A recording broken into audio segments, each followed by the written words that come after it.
My name is Lou Zeller. I'm the Executive Director of Blue Ridge Environmental Defense League, founded in 1984 in the high mountains of North Carolina. We have members in 6 states, including South Carolina, Alabama, Georgia, and Virginia. I'm here to ask Department of Health, Environment, and Control to not approve this permit. It is deficient in significant ways, which I believe are contrary to the Clean Water Act upon which it is based. Earlier on, I mentioned about the radioactive pollution, which is not regulated under this permit. There is radioactive water emitted from every nuclear power plant on record.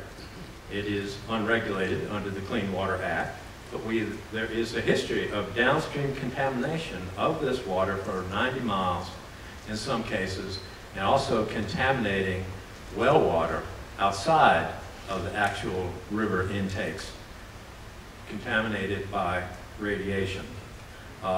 This cannot be allowed under the Clean Water Act, and I think the state needs to do something about it.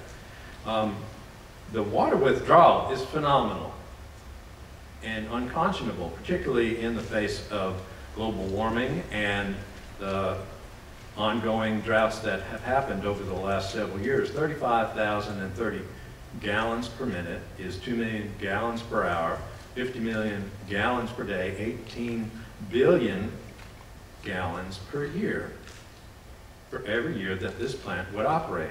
Now, some of that's returned, but 13 billion gallons a year is lost, is taken from the river and is not returned. It is lost through the cooling towers.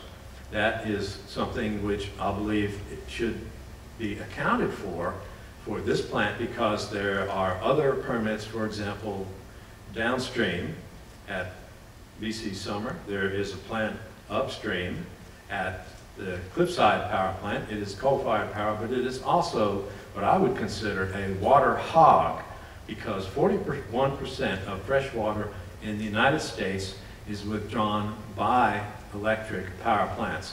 The rest of us share the remainder of that water, but these power plants are water hogs, and we need to find a better way to generate our electric power. Interesting to note that in terms of expense,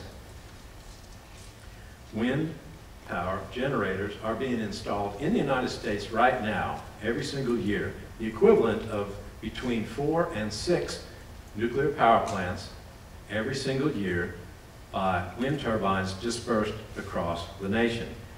In current Department of Energy Information Agency data, which is not an environmental organization, it is now cheaper to provide electric power in the United States than nuclear power.